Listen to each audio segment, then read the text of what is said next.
Okey.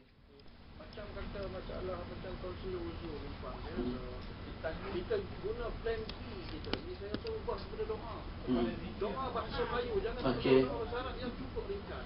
Minta Tuhan supaya permudahkan urusan kita. Boleh? Start bismillah. Bismillah boleh tak baca? Boleh.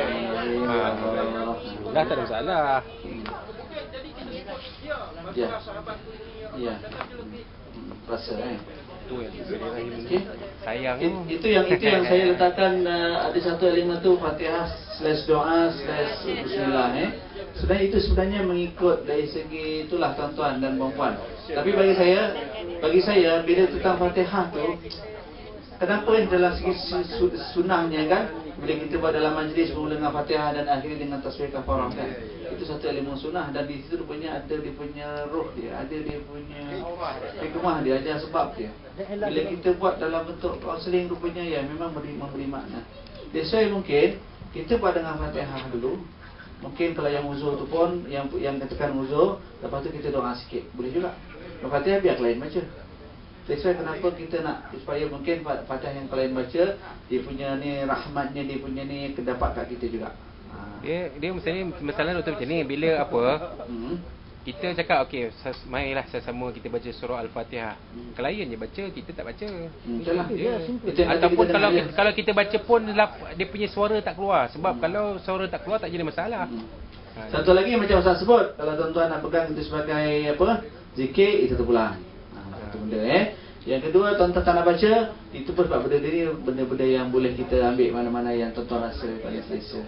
Tapi saya dengar kita nak rigid sangatlah Cuma benda tu, dan Fatihah tu sebenarnya tuan-tuan dan puan-puan sekalian, kadang-kadang bila klien jumpa kita, lain macam dia punya karakter, lain macam dia punya apa, perlu buat Fatihah ke, dia agresif ke kan, ngalahkan Namrud lagi kan.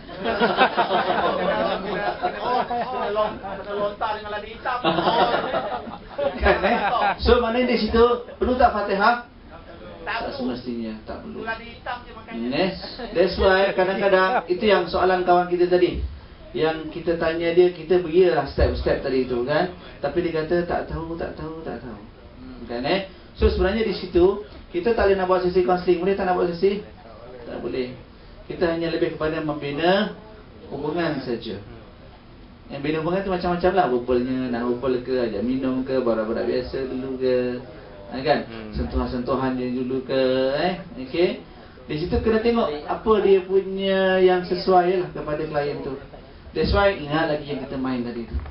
Ada benda rupanya bila kita main tadi tu, rupanya kesesuaian tu berbeza-beza ikut klien. Rupanya keperluannya pun berbeza-beza klien tu. That's why uniknya manusia ni. Ya, Bang.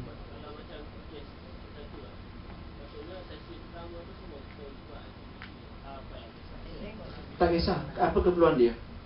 Saya cakap terang bila saya sebagai seorang kaunselor, dalam masa sama saya dapat pelajar yang dirujuk pada saya. Dia satu sesi tu langsung tak buat sesi pun. Mungkin sesi kedua pun masih lagi tak buat sesi pun. Kita hanya borak-borak, kita cerita pasal ya cikgu bukan apa cikgu ni sebenarnya sayang kat pelajar-pelajar cikgu. Saya anggap semua pelajar saya sama je. Dia dengar macam tu dia dah rasa lain. Cikgu pun tak suka nak label-label mana-mana, tapi cikgu suka melihat semua anak-anak cikgu semua berjaya. Tuan-tuan mungkin boleh cakap juga, kita ni sebagai seorang Islam yang kadang-kadang Allah uji kita kan. Kita kata gitu je, borak-borak biasa je. Kadang-kadang Allah uji, kadang-kadang kita nak cerita okey, setiap orang tak sama, itu tak lagi.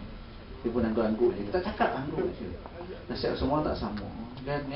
Kadang-kadang ujian pada ini lain, ini lain kan.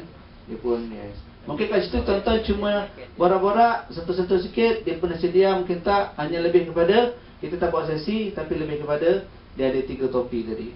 Mungkin tuan-tuan tajalah ustaz je lah nasihat. Tapi paling kita mengharapkan tapi di situ tuan-tuan adalah juga elemen sentuh-sentuh sikit ke, elemen ni sikit ke, kan doktor sebut apa tu, bermain-main dengan bermain-main dengan kemahiran. Tak buat sesi lagi, itu yang saya kata, hanya bermain-main dengan kemahiran aja. Barulah akhirnya satu ketika kita rasa betul-betul memang boleh buat. Bila disebut kaunseling, belah proses tadi tu. Yang step tadi tu. Nampak kan? Tuan? Clear? Dah menjawablah sedikit soalan tuan dan juga menjawab sikit Ustazah. Macam Ustazah tadi kata lain jantina. Lain jantina, tuan-tuan dan puan-puan sekalian sebaik-baiknya memanglah betul kaunselor lelaki dengan klien lelaki, kaunselor perempuan dengan klien perempuan. Tapi itu yang berlaku ke? Susah nak berlaku macam tu. Yang penting apa dia? Elakkan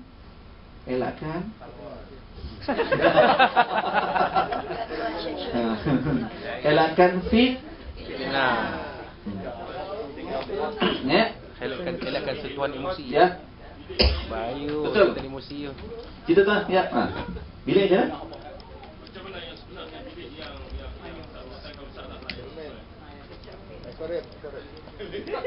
Okey.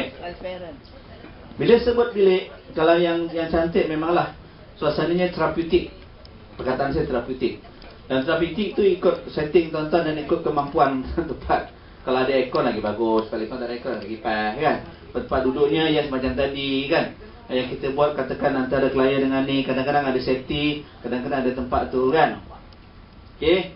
Tapi kadang-kadang benda tu tak berlaku macam tu. Itu kita sesuaikan dengan setting tuan-tuan perempuan. Kalau dapat satu ketika, sekarang ni dah mula, dia kata kaunseling syar'i boleh untuk diterapkan paling kurang 1 bulan berapa, bolehlah propose kalau ada ruang tempat untuk kita buat betul-betul setting yang yang sesuai. Ya. Tapi kalau tak berlaku macam tu, yes. Nampak macam mana? Paling kurang untuk elakkan fitnah, pintu macam mana agaknya kalau kena pintu? Pintu buka lah. Mesti ada cermin tu dapat. Jadi orang nampak. Tapi bila orang nampak pun harus dilihat di sini, adakah klien menghadap ke tingkap atau kita yang menghadap ke pintu tu? Kita yang menghadap ke pintu tu, klien kena membelakangkan pintu supaya orang tak nampak. Sebab dia ada privacy. Apa dia? Privacy. Yes, privacy. Bila kita layan dia ada privacy, dia ikut etika tu namanya privacy. So maknanya dia akan rasa okey. Satu ada tingkap yang ada cermin. Kalau tak ada cermin bajet dah lah tak ada sekarang. Buat apa? Kayu. Tampal kertas. Buka lah pintu tu. Buka pintu. Pintu tu buka lah, jangan ditutup pintunya. Elakkan fitnah.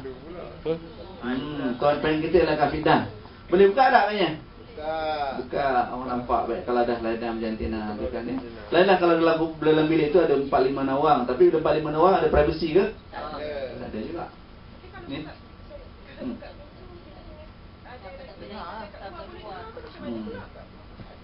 Itulah macam mana cara sendal lah sikit, buka sikit.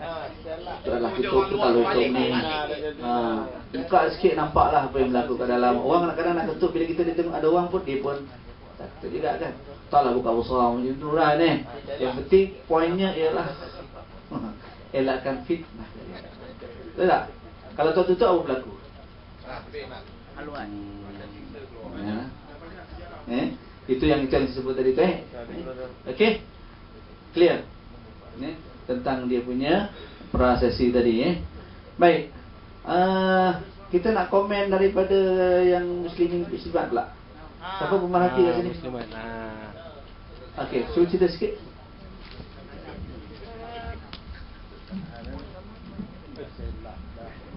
Okey, berdasarkan pemerhatian saya untuk syariah dia sebagai kaunselor, perlu dicari lah kan.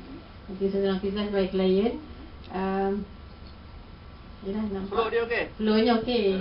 Okey lah, semua Non-verbal? Non-verbal. Okey lah, tak ada masalah.